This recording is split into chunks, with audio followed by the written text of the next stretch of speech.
Hello and welcome to Indus News with me, Osman Lone. Well, we begin this hour with our top story, and that's Turkey, which says it's killed 277 terrorists in its Operation Peace Spring in northeastern Syria. Turkey's defense ministry says 49 were killed overnight, while one Turkish soldier lost his life. Meanwhile, tens of thousands of civilians are fleeing the area as Turkish forces pound Kurdish fighters' position for a second day. In response to the Turkish bombardment, a barrage of shells from the Syrian side rained down on Akçakale. The heavy fighting has sent panicked civilians on both sides of the border fleeing. The UN says hundreds of thousands of civilians in northern Syria are now in danger. Syrian media says 11 civilians have been killed during the start of the operation. Meanwhile, United States President Donald Trump has offered to mediate between Turkey and the Kurds. Trump threatened Ankara with very tough sanctions, including financial curbs, if it crosses red lines drawn by Washington. In a series of tweets, President Trump said he has three options to choose considering the situation in Syria. And he said these include sending troops and winning militarily, imposing sanctions on Turkey, or mediating a deal. But he said the American people don't want to see the US military sent back into the region. Earlier this week, Trump ordered a partial withdrawal of US forces from northeastern Syria after a phone call with Turkish President Recep Tayyip Erdogan. Well, the US House Republicans have announced they will introduce a sanctions bill against Turkey for its offensive in Syria. Congresswoman Liz Cheney said Ankara must face serious consequences for mercilessly attacking Kurdish allies. In a statement, Cheney said if Turkey wants to be treated like an ally, it must begin behaving like one. This statement comes after President Donald Trump said he hoped to mediate the conflict. Turkey moved into northern Syria on Wednesday after Trump pulled US troops out of the area. The international community, including the EU and Arab League, has condemned Ankara's actions. Meanwhile, Syria said it will defend its territory by fighting back the Turkish troops. Well, Syria has spoken out against the Turkish attack and says it will confront all foreign invaders. Speaking in Damascus, Deputy Foreign Minister Faisal Mekdad asked the world to force Turkey to stop invading northern Syria. Mekdad said the Syrian army is fighting terrorist groups across the country and will fight any invading forces. He said Ankara's incursion contradicts its guarantees for the political process in Syria. Mekdad said the Syrian Constitutional Committee cannot function if Turkey kills innocent people. The peace process in Syria is based on the resolution endorsed by the United Nations, which says that the Syrian people will decide the peace process and that Syria's sovereignty and territorial integrity should be respected. In a related development, NATO says it's seriously concerned over Turkey's ongoing operation against Kurdish forces in northeastern Syria. NATO General Secretary Jens Stoltenberg has asked Ankara to observe maximum restraint. Speaking alongside Turkish Foreign Minister Mevlut Çavuşoğlu, Stoltenberg said Ankara must ensure that progress against ISIS is not jeopardized. Stoltenberg said NATO must find a sustainable solution for ISIS prisoners inside Syria. Çavuşoğlu said he has told NATO that the alliance should show strong solidarity against threats to Ankara's security. Meanwhile, European Council President Donald Tusk said Turkey's actions in Syria may lead to a humanitarian crisis. Now, in other news, Iran says one of its oil tankers was hit by missiles in the Red Sea. The national Iranian oil company says all crew on board are safe and the ship is in stable condition. State media reports the damage to tanks has been fixed and the oil leak has been stopped. The Houthi rebels have offered Yemen's government a second prisoner swap of 2,000 detainees. The offer comes after over 250 Yemeni soldiers were freed by the rebels last month. A Houthi spokesperson says the gesture is aimed at easing tensions in the region. Head of the Houthis' Prisoner Affairs Committee, Abdul Qadir al-Murtada, said the exchange could happen as early as next week. Murtada said Houthis are waiting for the other side to respond. The Houthis also offered to stop launching missiles and drones at Saudi Arabia if the coalition ends airstrikes inside Yemen. The Saudi-led coalition has yet to respond to the ceasefire offer, but senior Saudi officials say they see this as a positive development. Well, Ukrainian President Volodymyr Zelensky has denied that US President Trump tried to blackmail him. Talking to media in Kiev, Zelensky said he's ready to probe any Ukrainian interference in the 2016 US presidential election. Last week, US Congress launched an impeachment inquiry against Trump. It accused him of blackmailing Zelensky to investigate former Vice President Joe Biden. The Ukrainian president said he's also open to a joint investigation into Burisma. He accused Russia of delaying a summit aimed at resolving the Donbas conflict between Kiev and Russian-backed forces. US President Donald Trump says the negotiations to reach a trade agreement with China went well. The world's top two economies have locked horns in a tariff war that's alarmingly slowed down the global economy. China's Vice Premier Liu He headed the Chinese delegation to Washington for the dialogue. The US was represented by Treasury Secretary Steve Mnuchin and US Trade Representative Robert Lighthizer.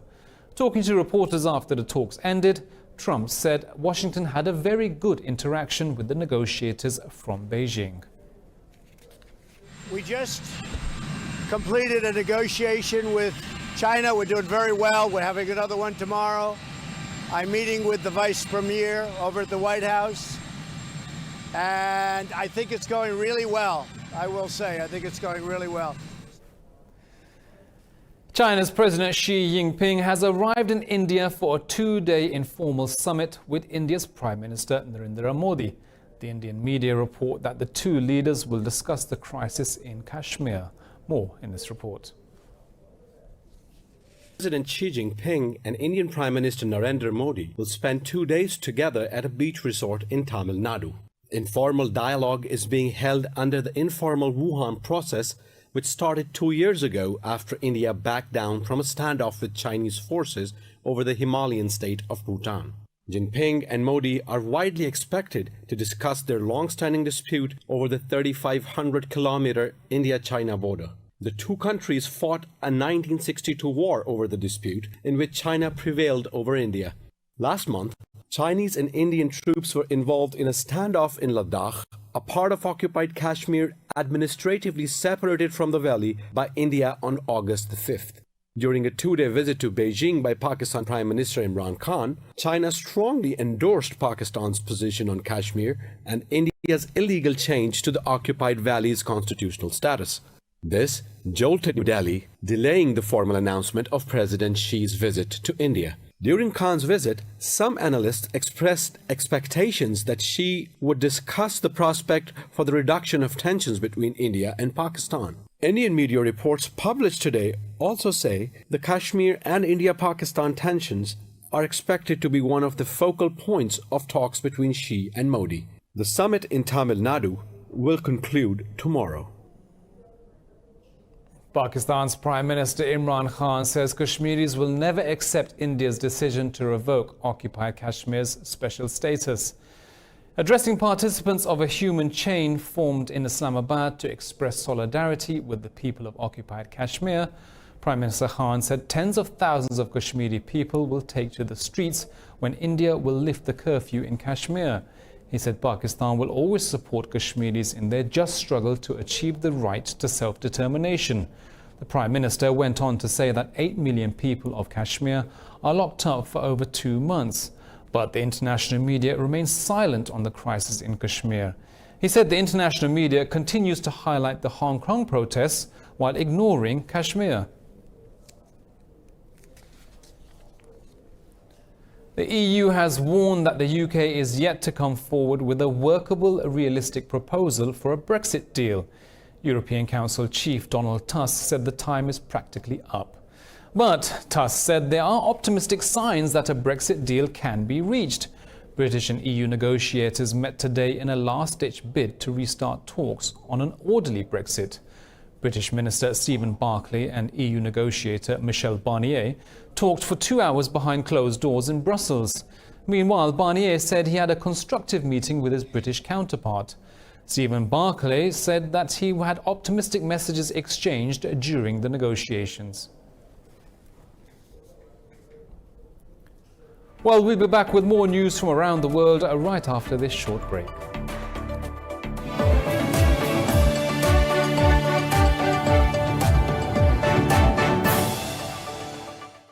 Now, as part of a larger effort to ramp up tourism in the country, Egypt has unveiled 2 new archaeological sites on the west bank of the Nile River in Luxor.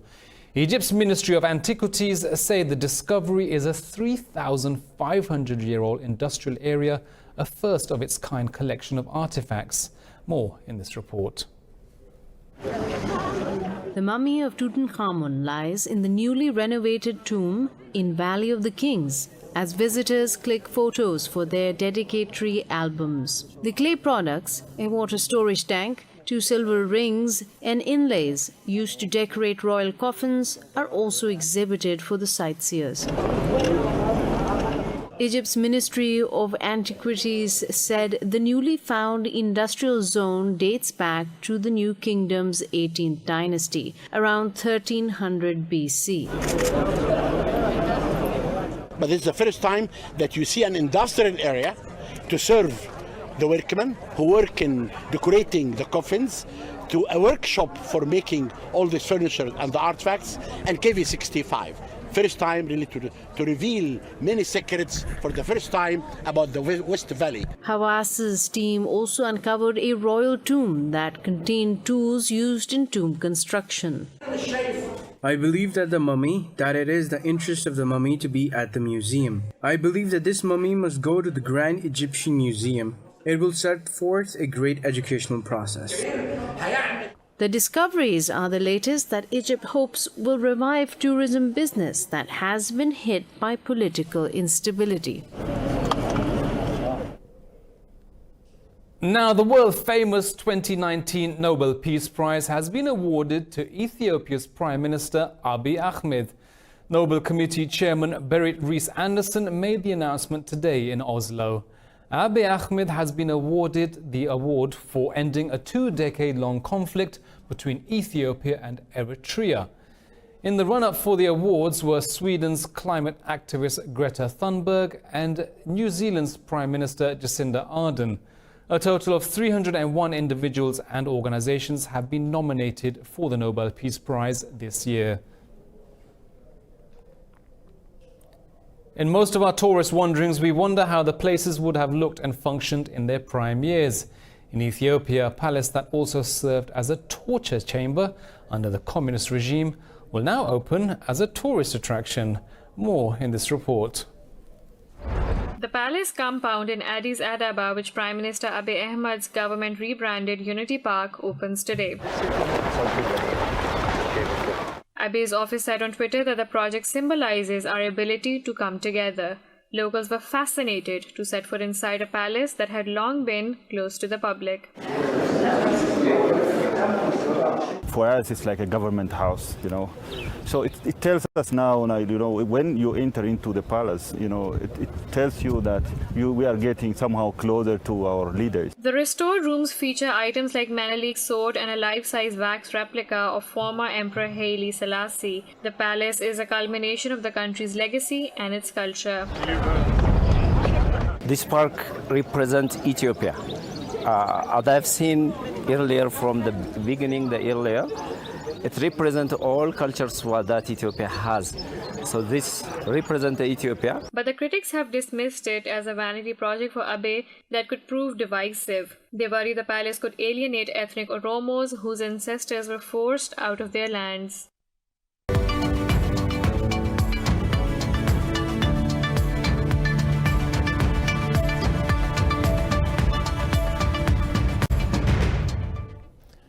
Now, in business, delegations from Japan and South Korea have arrived in Geneva to settle the recently escalated trade row between the two countries.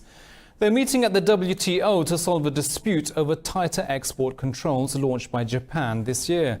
South Korea says the tariffs violate the World Trade Organization's rules. And South Korea's delegation was led by Director General for Trade Chung Hai-kwan. and they were the first to arrive. The Japanese delegation was led by Trade Director General Koruda Junichiro.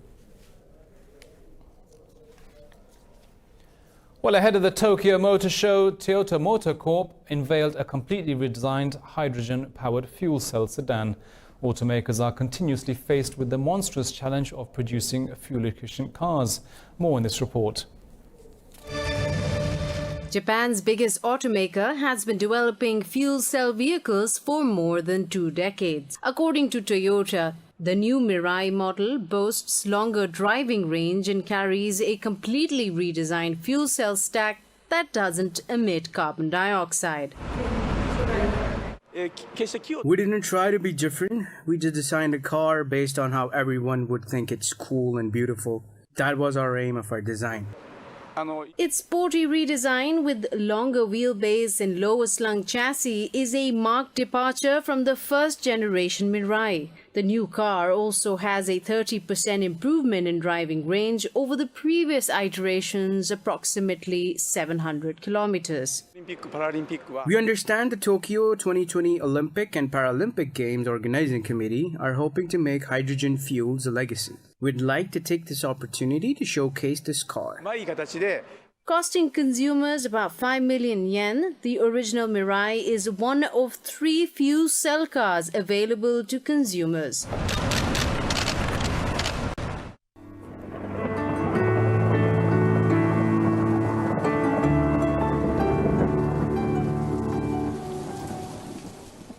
Well, it's 30 degrees here in Lahore, but let's take a look at the weather around the world.